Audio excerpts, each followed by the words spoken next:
गुरु प्यारी साध संगत जी, वाहिगुरू जी का खालसा वाहिगुरू जी की फतेह। जिवें सब नूं पता ही है कि खालसा जी हर हफ्ते सानूं सारिਆਂ ਨੂੰ ਇੱਕ ਅਭਿਆਸ ਦਿੰਦੇ ਨੇ ਤੇ ਅਸੀਂ ਸਾਰੀਆਂ ਸੰਗਤਾਂ ਰਲ ਮਿਲ ਕੇ ਉਸ ਇੱਕ ਅਭਿਆਸ ਨੂੰ ਵਿਚਾਰਦੀਆਂ ਨੇ ਤੇ ਫਿਰ ਉਹਨਾਂ ਨੇ ਇਸ ਹਫ਼ਤੇ ਦਾ ਅਭਿਆਸ ਦਿੱਤਾ ਆ ਸ਼ਲੋਕ ਮਹੱਲਾ ਪਹਿਲਾ। ਹੋ ਵਿੱਚ ਆਇਆ ਹੋ ਵਿੱਚ ਗਿਆ। ਹੋ ਹੁੰਦੀ ਆ ਹਉਮੈ, ਜਿਵੇਂ ਹਉਮੈ ਹੁੰਦੀ ਕਿ ਜਿਵੇਂ ਸਾਰੀ ਮੈਂ ਦੇ ਪਿੱਛੇ ਪਈ ਰਹਿਣਾ ਕਿ ਜਿਵੇਂ ਆ ਮੇਰੀ ਚੀਜ਼ ਆ ਮੈਂ ਕੀਤਾ, ਮੈਂ ਸਭ ਤੋਂ ਵੱਡਾ, ਮੈਨੂੰ ਕੋਈ ਅੱਜ ਤੱਕ ਹਰਾ ਨਹੀਂ ਸਕਿਆ, ਮੈਂ ਨੰਬਰ 1 ਦਾ ਪਲੇਅਰ ਹਾਂ। ਜਿਵੇਂ ਸਿਰਫ ਆਪਣੇ ਆਪ ਨੂੰ ਉੱਚਾ ਚੁੱਕਣਾ ਅਤੇ ਬਾਕੀ ਸਾਰਿਆਂ ਨੂੰ ਨੀਵੇਂ ਰੱਖਣ ਦੀ ਚੀਜ਼। ਹਾਂ ਵਿੱਚ ਹੁੰਦਾ ਕਿ ਕਿਸੇ ਚੀਜ਼ ਦੇ ਵਿੱਚ, ਪਰ ਜਿਵੇਂ ਇੱਥੇ ਵਿੱਚ ਨੂੰ ਸਿਹਾਰੀ ਲੱਗੀ ਆ ਚੱਚੇ ਨੂੰ, ਇਸ ਦਾ ਮਤਲਬ ਹੋਊ ਕਿ ਉਸ ਦੇ ਥਰੂ, ਕਿ ਹਉਮੈ ਦੇ ਥਰੂ। ਹੋ ਵਿੱਚ, ਕਿ ਵਿੱਚ ਹੁੰਦਾ ਇੱਥੇ ਉਹਦਾ ਇਹੀ ਡੈਫੀਨੇਸ਼ਨ ਹੋਊਗੀ ਕਿ ਉਸ ਦੇ ਥਰੂ। ਹੋਂ ਵਿੱਚ ਆਇਆ ਕਿ ਜੀਵ ਹਉਮੈ ਦੇ ਥਰੂ ਹੀ ਦੁਨੀਆ 'ਤੇ ਆਉਂਦਾ। ਜੇ ਵੇਖਿਆ ਜਾਵੇ ਕਿ ਜਦੋਂ ਵੀ ਜੀਵ ਇਸ ਦੁਨੀਆ 'ਤੇ ਆਉਂਦਾ, ਜਦੋਂ ਆ ਜਾਂਦਾ ਹਉਮੈ ਸ਼ੁਰੂ ਕਰ ਲੈਂਦਾ ਕਿ ਆ ਮੇਰੀ ਚੀਜ਼ ਆ ਮੈਂ ਕੀਤਾ, ਇਹ ਮੇਰੀ ਆ, ਮੈਨੂੰ ਕੋਈ ਹੱਥ ਨਹੀਂ ਲਾ ਸਕਦਾ, ਮੈਂ ਹੀ ਸਿਰਫ ਇਹ ਚੀਜ਼ ਨੂੰ ਛੇੜ ਸਕਦਾ ਹਾਂ। ਹਉਮੈ, ਕਿ ਹੋਂ ਵਿੱਚ ਆਇਆ ਕਿ ਇਸ ਦੁਨੀਆ 'ਤੇ ਉਹ ਹੋਂ ਵਿੱਚ ਹੀ ਆਇਆ, ਕਿ ਹਉਮੈ ਨਾਲ ਭਰਿਆ ਹੀ ਇੱਥੇ ਆਇਆ। ਹੋ ਵਿੱਚ ਗਿਆ। ਹੁਣ ਵਾਹਿਗੁਰੂ ਜੀ ਕਹਿੰਦੇ ਕਿ ਹੋਂ ਵਿੱਚ ਗਿਆ, ਕਿ ਜਦੋਂ ਹਉਮੈ ਦੇ ਵਿੱਚੋਂ ਇੱਥੇ ਆਇਆ ਫਿਰ ਉਹ ਹਉਮੈ ਦੇ ਵਿੱਚ ਹੀ ਗਿਆ, ਕਿ ਹਉਮੈ ਦੇ ਥਰੂ ਇੱਥੇ ਆਇਆ ਸੀ ਅਤੇ ਫਿਰ ਉਹ ਹਉਮੈ ਦੇ ਥਰੂ ਹੀ ਇੱਥੋਂ ਗਿਆ, ਕਿ ਉੱਥੋਂ ਬਦਲ ਕੇ ਨਹੀਂ ਗਿਆ, ਹਉਮੈ ਦੇ ਥਰੂ ਹੀ ਗਿਆ। ਫਿਰ ਅੱਗੋਂ ਵਾਹਿਗੁਰੂ ਜੀ ਕਹਿੰਦੇ ਹੋਂ ਵਿੱਚ ਜੰਮਿਆ ਹੋ ਵਿੱਚ ਮੂਆ, ਕਿ ਉਹੀ ਫਿਰ ਕਿ ਹਉਮੈ ਦੇ ਥਰੂ ਹੀ ਜੰਮਿਆ, ਕਿ ਹਉਮੈ ਕਰਦਾ ਕਰਦਾ ਹੀ ਜੰਮਿਆ ਸੀ। ਇਹੀ ਕਹਿੰਦਾ ਲਾਈਕ ਜੰਮਿਆ, ਜਦੋਂ ਜਿਹਾ ਜੰਮਿਆ ਇਹੀ ਕਹਿੰਦਾ ਕਿ ਮੇਰੀ ਆਹ ਚੀਜ਼ ਆ, ਮੈਂ ਕੀਤਾ, ਮੈਂ ਇਹ ਇਕੱਲਾ ਕਰ ਸਕਦਾ, ਇਹ ਮੇਰੀ ਚੀਜ਼ ਆ, ਮੈਂ ਸਭ ਤੋਂ ਬੈਸਟ ਹਾਂ, ਮੈਨੂੰ ਅੱਜ ਤੱਕ ਕੋਈ ਹਰਾ ਨਹੀਂ ਸਕਿਆ। ਹੰਕਾਰੀ ਬਣਨਾ। ਹੋਂ ਵਿੱਚ ਜੰਮਿਆ ਹੋ ਵਿੱਚ ਮੂਆ, ਕਿ ਫਿਰ ਹਉਮੈ ਦੇ ਵਿੱਚ ਹੀ ਉਹ ਮਰਦਾ ਆ। ਜਦੋਂ ਹਉਮੈ ਦੇ ਵਿੱਚ ਹੀ ਉਹ ਜੰਮਿਆ ਫਿਰ ਉਹ ਹਉਮੈ ਦੇ ਵਿੱਚ ਹੀ ਉਹ ਮਰਿਆ ਸੀ, ਕਿ ਹਉਮੈ ਦੇ ਥਰੂ ਹੀ ਉਹ ਮਰ ਗਿਆ। ਤਾਂ ਹਉਮੈ ਕਰਦਾ ਜੋ ਜੰਮਿਆ, ਫਿਰ ਉਹਨੇ ਬਾਅਦ 'ਚ ਹਉਮੈ ਨਹੀਂ ਛੱਡੀ ਅਤੇ ਉਹ ਫਿਰ ਹਉਮੈ ਦੇ ਵਿੱਚ ਹਉਮੈ ਦੇ ਥਰੂ ਹੀ ਮਰਿਆ ਉਹ। ਹੋਂ ਵਿੱਚ ਦਿੱਤਾ ਹੋਂ ਵਿੱਚ ਲਿਆ। ਫਿਰ ਵਾਹਿਗੁਰੂ ਜੀ ਨੇ ਚੱਚੇ ਨੂੰ ਸਿਹਾਰੀ ਲਾਈ। ਇਸ ਦਾ ਮਤਲਬ ਕਿ ਹੋਂ ਵਿੱਚ ਦਿੱਤਾ, ਕਿ ਜਦੋਂ ਇਹ ਵੀ ਬੰਦਾ ਕਹਿੰਦਾ ਸੀ ਨਾ ਕਿ ਅੱਲੇ ਮੈਂ ਤੈਨੂੰ ਚੀਜ਼ ਦਿੱਤੀ ਆ, ਅੱਲੇ ਮੈਂ ਤੈਨੂੰ ਹੁਣ ਆਹ ਸੋਚ ਲੈ ਮੈਂ ਤੈਨੂੰ ਦਿੱਤੀ ਆ, ਕਿ ਉਹ ਵੀ ਉਹਨੇ ਜਿਹੜੀ ਚੀਜ਼ ਦਿੱਤੀ ਉਹ ਵੀ ਹਉਮੈ ਦੇ ਥਰੂ ਦਿੱਤੀ। ਉਹਨੇ ਉਹ ਕਿਉਂ ਦਿੱਤੀ? ਕਿਉਂਕਿ ਫਿਰ ਉਹ ਇਹ ਕਹਿ ਸਕਦਾ ਹਾਂ ਮੈਂ ਤੈਨੂੰ ਆਹ ਚੀਜ਼ ਦਿੱਤੀ, ਤੂੰ ਮੈਨੂੰ ਅੱਜ ਤੱਕ ਇਹ ਕਿਉਂ ਨਹੀਂ ਵਾਪਸ ਕੁਛ ਦਿੱਤਾ ਮੈਨੂੰ, ਕਿ ਉਹ ਦੇ ਕੇ ਵੀ ਕੁਛ ਵਾਪਸ ਲੈਂਦਾ ਅਤੇ ਦਿੰਦਾ ਵੀ ਇਸ ਹਿਸਾਬ ਨਾਲ ਕਿ ਉਹ ਹੰਕਾਰੀ ਹੁੰਦਾ, ਕਿ ਹਾਲੇ ਹੁਣ ਮੈਂ ਤੈਨੂੰ ਦਿੱਤੀ ਉਹ, ਮੈਂ ਸਭ ਤੋਂ ਵੱਧ ਤੈਨੂੰ ਚੀਜ਼ਾਂ ਦਿੰਦਾ ਅਤੇ ਤੂੰ ਮੈਨੂੰ ਕੁਛ ਨਹੀਂ ਦਿੰਦਾ। ਹੋਂ ਵਿੱਚ ਦਿੱਤਾ ਅਤੇ ਹੋਂ ਵਿੱਚ ਲਾਇਆ, ਕਿ ਫਿਰ ਉਹ ਜਿਹੜਾ ਜੀਵ ਆ ਉਹ ਹਉਮੈ ਦੇ ਥਰੂ ਹੀ ਲੈਂਦਾ ਆ, ਹਉਮੈ ਦੇ ਥਰੂ ਹੀ ਦਿੰਦਾ ਅਤੇ ਹਉਮੈ ਦੇ ਥਰੂ ਹੀ ਲੈਂਦਾ। ਕਿ ਉਹ ਜਿਵੇਂ ਕਹਿੰਦੇ ਆ ਮੇਰੀ ਚੀਜ਼ ਹੈ, ਮੈਨੂੰ ਇੱਧਰ ਦੇਵੋ, ਜਿਵੇਂ ਆ ਵੀ ਮੇਰੀ ਆ, ਆ ਵੀ ਮੇਰੀ ਆ, ਇਹ ਸਾਰਾ ਹੁਣ ਹਉਮੈ ਦੇ ਥਰੂ ਹੀ ਲੈਂਦਾ ਆ। ਹੋਂ ਵਿੱਚ ਖੱਟਿਆ ਹੋਂ ਵਿੱਚ ਗਿਆ, ਕਿ ਜਿੰਨਾ ਵੀ ਉਹਨੇ ਪ੍ਰੋਫਿਟ ਕੀਤਾ ਲਿਆ ਵਾ, ਜਿੰਨਾ ਵੀ ਇਹਨੇ ਲਾਈਕ ਕਮਾਈ ਕੀਤੀ ਆ, ਇਹ ਵੀ ਸਾਰਾ ਹਉਮੈ ਦੇ ਥਰੂ, ਕਿ ਮੈਂ ਇੰਨਾ ਖੱਟ ਲਿਆ, ਮੈਂ ਇੰਨੀ ਅਰਨਿੰਗ ਕਰ ਲਈ, ਮੈਂ ਇੰਨੀ ਇਨਵੈਸਟਮੈਂਟ ਕਰ ਲਈ, ਕਿ ਹੋਂ ਵਿੱਚ ਖੱਟਿਆ, ਕਿ ਸਾਰਾ ਕੰਮ ਇੱਕ ਇੱਕ ਚੀਜ਼ ਜੋ ਵੀ ਕਰਦਾ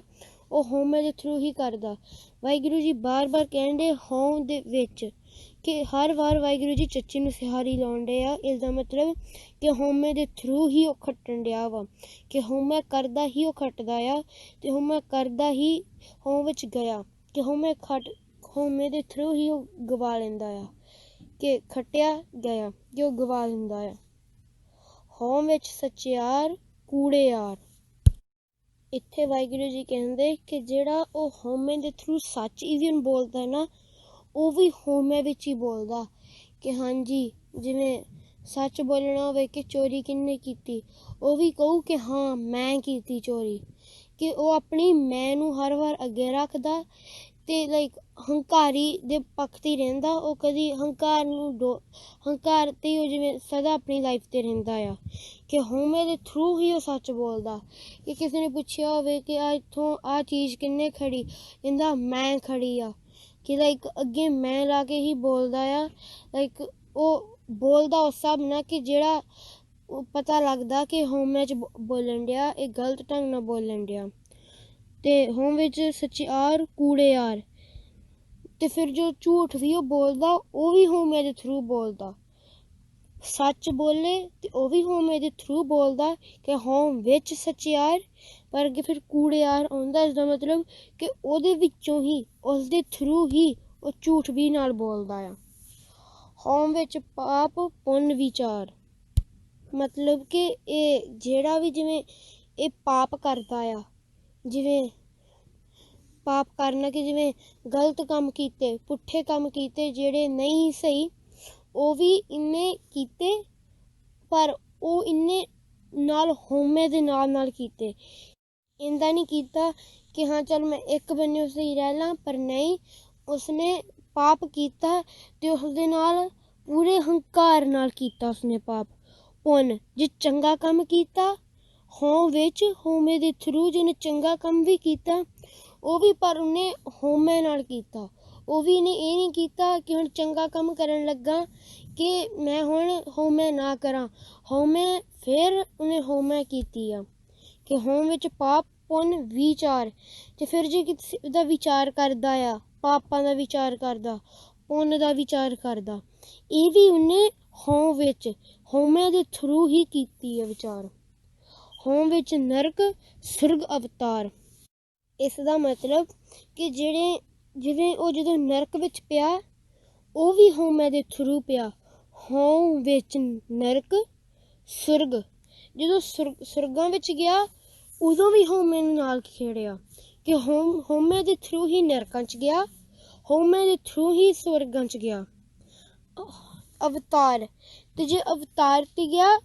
ਉਹ ਉਦੋਂ ਵੀ ਜਦੋਂ ਉੱਥੇ ਗਿਆ ਉਹ ਫਿਰ ਵੀ ਆਪਣੀ ਹਉਮੈ ਨੂੰ ਨਾਲ ਖੜਿਆ। ਯਾਨੀ ਜਿਵੇਂ ਉਹਨੇ ਕੁਛ ਵੀ ਕੀਤਾ ਪਰ ਹਉਮੈ ਨੂੰ ਆਪਣੇ ਨਾਲ ਰੱਖਿਆ, ਉਹਨੇ ਹਉਮੈ ਨੂੰ ਛੱਡਿਆ ਨਹੀਂ। ਕਿ ਹਉਮੈ ਦੇ ਥਰੂ ਹੀ ਉਹ ਨਰਕ 'ਚ ਗਿਆ, ਹਉਮੈ ਦੇ ਥਰੂ ਹੀ ਉਹ ਸਰਗ 'ਚ ਗਿਆ, ਹਉਮੈ ਦੇ ਥਰੂ ਹੀ ਅਵਤਾਰਾਂ 'ਚ ਗਿਆ। ਹਉਮੈ ਵਿੱਚ ਹੱਸਾ, ਹਉਮੈ ਵਿੱਚ ਰੋਵਾ, ਕਿ ਜਦੋਂ ਇਹ ਬੰਦਾ ਹੱਸਦਾ ਆ ਇਹ ਉਦੋਂ ਅਸਲ 'ਚ ਹੱਸਣ ਨਹੀਂ ਡਿਆ ਹੁੰਦਾ, ਇਹ ਹਉਮੈ ਵਿੱਚ ਆ ਕੇ ਹੱਸਣ ਡਿਆ ਹੁੰਦਾ ਕਿ ਹਾਂ ਵੇਖੋ ਮੈਂ ਕਿੰਨਾ ਖੁਸ਼ ਰਹਿੰਦਾ ਆ, ਮੈਨੂੰ ਇੰਨੀਆਂ ਚੀਜ਼ਾਂ ਮਿਲਦੀਆਂ ਤੇ ਫਿਰ ਮੈਂ ਕਿੰਨਾ ਖੁਸ਼ ਹਾਂ, ਮੈਂ ਇੰਨਾ ਖੁਸ਼ ਹਾਂ, ਮੇਰੇ ਜਿੰਨਾ ਕੋਈ ਹੋਰ ਖੁਸ਼ ਹੈ ਹੀ ਨਹੀਂ। ਕਿ ਉਹ ਆਪਣੇ ਆਪ ਨੂੰ ਖੁਸ਼ ਰੱਖਣ 'ਚ ਵੀ ਹੰਕਾਰ ਕਰਦਾ ਆ, ਕਿ ਉਸਦੇ ਥਰੂ ਹੀ ਹੱਸਦਾ ਆ। ਹਉਮੈ ਕਰਦਾ ਹੀ ਹੱਸਦਾ, ਹਉਮੈ ਵਿੱਚ ਰੋਵਾ, ਤੇ ਹਉਮੈ ਕਰਦਾ ਹੀ ਉਹ ਰੋਂਦਾ ਜਦੋਂ ਫਿਰ ਉਹ ਗਲਤ ਕੰਮ ਕਰਦਾ, ਪਰ ਉਹ ਹਉਮੈ ਦੇ ਥਰੂ ਹੀ ਰੋਂਦਾ ਆ। ਉਹ ਇਹ ਨਹੀਂ ਕਿ ਮੈਂ ਹੁਣ ਹਉਮੈ ਛੱਡਾਂ, ਹਉਮੈ ਨਹੀਂ ਛੱਡਦਾ, ਆਪਣਾ ਹੀ ਉਹ ਰੋਂਦਾ ਤੇ ਉੱਪਰੋਂ ਹਉਮੈ ਦੇ ਥਾਣੀ ਰੋਂਦਾ। ਫਿਰ ਅੱਗੇ ਵਾਹਿਗੁਰੂ ਜੀ ਫਰਮਾਉਂਦੇ, ਹਉਮੈ ਵਿੱਚ ਭਰੀ ਹੈ, ਹਉਮੈ ਵਿੱਚ ਧੋ ਹੈ। ਇਸ ਦਾ ਮਤਲਬ ਕਿ ਜਿਵੇਂ ਜਿਹੜੇ ਸਾਡੇ ਪੁੰਨ ਆ, ਅਸੀਂ ਜਦੋਂ ਉਹਨਾਂ ਨੂੰ ਭਰਦੇ ਹਾਂ ਉਹ ਵੀ ਅਸੀਂ ਇੱਕ ਕਿਸਮ ਦਾ ਭਰਨ ਨਹੀਂ ਡੇ ਹੁੰਦੇ, ਕਿਉਂਕਿ ਸਾਡੇ ਉੱਥੇ ਵੀ ਕਿਤੇ ਨਾ ਕਿਤੇ ਅਹੰਕਾਰ ਹੁੰਦਾ ਆ ਹਉਮੈ ਵਿੱਚ, ਕਿ ਹਉਮੈ ਦੇ ਥਰੂ ਹੀ ਅਸੀਂ ਭਰਦੇ ਹਾਂ। ਜੇ ਅਸੀਂ ਬਹੁਤ ਆਪਣੇ ਆਪ ਨੂੰ ਧਿਆਨ ਨਾਲ ਵੇਖੀਏ ਤੇ ਸਾਡੇ ਅੰਦਰ ਕਿਤੇ ਨਾ ਕਿਤੇ ਹੰਕਾਰ ਹੁੰਦਾ ਹੀ ਆ, ਭਾਵੇਂ ਅਸੀਂ ਕੁਛ ਚੰਗਾ ਕਰਦੇ ਤੇ ਭਾਵੇਂ ਮਾੜਾ ਕਰਦੇ। ਹਉਮੈ ਵਿੱਚ ਭਰੀ ਹੈ, ਹਉਮੈ ਵਿੱਚ ਧੋਵੈ, ਕਿ ਫਿਰ ਜੇ ਆਪਣੀ ਉਹ ਮਨ ਦੀ ਮੈਲ ਲਾਉਂਦਾ ਆ, ਕੁਛ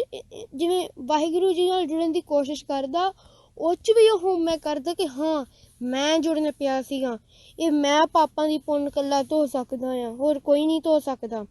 ਕਿ ਉਹਦੀ ਉੱਥੇ ਵੀ ਹੰਕਾਰ ਉਹਦਾ ਨਾਲ ਹੁੰਦਾ ਆ, ਕਿ ਉਹ ਬੇਸਿਕਲੀ ਵਾਹਿਗੁਰੂ ਜੀ ਸਾਨੂੰ ਸਮਝਾਉਣਾ ਚਾਹੁੰਦੇ ਆ ਕਿ ਜਿਹੜਾ ਹੰਕਾਰ ਆ ਸਾਡੇ ਨਾਲ ਹਰ ਵਾਰ ਹੁੰਦਾ ਆ। ਹਉਮੈ ਵਿੱਚ ਜਾਤੀ ਜਿਨਸੀ ਖੋਵੈ, इस पंक्ति का मतलब कि जिवें जाति जिनसी हुंदी जात पात खोवा हुंदा कि जिवें दूर होना कि जेह्ड़ी असी जाति जिनसी है जात पात आ एह् ओह् भी होमे दे थ्रू लैंदा होम विच हर विच ते वाहिगुरू जी ने इत्थे सिहारी लाई आ कि विच मतलब थ्रू कि होमे दे थ्रू कि होमे दे थ्रू ही ओह् जात पात जेह्ड़ा लैंदा आ ओह् तो दूर भी उसे ही होमे थानी ही हुंदा आ कि किसी उस चीज़ तो दूर होना ओह् भी होमे दे नाल ही होना जे ओह् जात पात लैना ते ओह् भी होमे दे नाल ही लैना कि ओह् होमे नहीं छड्डदा होम विच मूर्ख होम विच सियाना इत्थे वाहिगुरू जी सानू समझाउण डे कि जे बंदा एह् भी कवे ना मैं मूर्ख हाँ मैं गलती कीती आ कि एह् भी ओह् हंकार दे पिच्छे ही लग के कहण डिया होमे दे मगर ही करके कहण डिया कि मैं आ पर ओह्दे जे अंदर वेखिया जावे ओह्दे जदों असीं बोलदे आ साडे अंदर फेर किते ना किते हुंदा कि नहीं मैं गलत नहीं हैगा मैं सही हाँ कि जे बंदा कह भी दवे मैं गलत हाँ ओह्दे अंदर ओह् किते ना किते ओह् चीज़ हुंदी जित्थों ओह् सही नहीं हुंदा जित्थों फिर यही कहण डे हुंदा मैं सियाना मैं सही हाँ यही गलत आ मैं उंदा ही कहण डिया ते फिर जो वाहिगुरू जी कहंदे होम विच सियाना जदों सियाना बनन दी कोशिश करदा उदों भी अंदर यही किते ना किते हुंदा मैं मूर्ख हाँ कि दोवें चीज़ां एक दूजे नाल ऑपोजिट हो जांदियां जदों एक होवे उदों दूजी फिर लाइक हो जांदी डिफरेंट कि होम विच मूर्ख होम विच सियाना ते फिर अगे वाहिगुरू जी कहंदे मोख मुक्त की सार ना जाना ते इसदा मतलब कि जिवें जेह्ड़ी मनुख जेह्ड़ी मुक्ति दी समझ आ कि ओह् बंदा समझ नहीं सकदा जिन्ने इन्नी होमे कीती होई अपने आप नूं मूर्ख भी ना जिवें मूर्ख समझदा पर असल च नहीं हुंदा सियाना भी समझदा नहीं हुंदा कि जिन्ने इन्नी होमे कीती आ एह् जेह्ड़ी मुक्ति दी खेड आ एह् ओह् बंदा समझ नहीं गा सकदा होम विच माया होम विच छाया इसदा मतलब आ कि बंदा होमे विच ही माया मंगदा माया लैंदा ते छाया हुंदा जिवें साया आ कि जिवें कोई जिवें हुंदी आ लाइक ओह्दी जिवें जगह केह्ड़ी जगह च आ जिवें ओह् केह्ड़ी पोजीशन च आ कि ओह् च भी छाया कि जदों होमे च जो माया मंगदा माया नूं वेखदा ओह् छाया भी उस वेले बनना चाहुंदा कि मैं प्रेसिडेंट बना मैं आ करां मैं लॉयर बना मैं नंबर 1 दा लाइक प्लेयर बना होम विच माया होम विच छाया होमे कर कर जंत उपाया ते जदों फिर जीव वाहिगुरू जी नाल नहीं लाइक उन्हां नाल नहीं हुंदा ओह् फिर बाद च विछोड़े दे नाल करदा कि रब तो जदों विछड़िया हुंदा आ ओह् मुड़ के फिर होमे नूं ही पैंदा आ तां करके ओह् जदों वाहिगुरू जी दी ओह् डेस्टिनेशन जो समझदा नहीं कि वाहिगुरू जी दे चाले किंदा पईदा ते फिर वाहिगुरू जी कहंदे होमे बुझै तां दर सुझै कि जदों ओह् जीव होमे नूं बुझूगा ते ओह् तां दर सुझै हुण इत्थे रारे नूं औंकड़ पई कि इक्को दर नूं ओह् इक्को दरवाजे नूं फिर ओह् तां समझ सकदा जे ओह् होमे नूं बुझ लू ओह् तां ही इक्को जेह्ड़ा दरवाजा आ उन्नू ही समझ सकदा आ ते हुण ज्ञान विहूणा कथ कथ लूझै फिर जदों बंदा उस जगह च हुंदा उस पोजीशन च हुंदा उस वेले फिर ज्ञान विहूणा हो जांदा कि जेह्ड़ा ज्ञान आ ओह्नूं ओह्दी समझ नहीं लग पौंदी ते कथ कथ लूझै ते जदों ओह्नूं समझाउण दी कोशिश करदे आ कथ के आख के ओह् अग्गों खिज जांदा आ फिर वाहिगुरू जी कहंदे नानक हुक्मी लिखिया लेख कि गुरु नानक देव जी पहली पातशाही कहंदे ने कि आ जेह्ड़ा लेख है ना एह् सिर्फ ओही इक रब वाहिगुरू जी ओही इक जेह्ड़ा लेख आ ओही हुक्म एह् ओही सिर्फ लिख सकदे ने ते फिर अग्गों कहंदे जेहा वेखै तेहा वेख कि फिर जेहो जिहा ओह् इंसान वेखदा आ ओह् ओहो जिहा ही बन जांदा आ हुण आओ इस शब्द नूं गाइए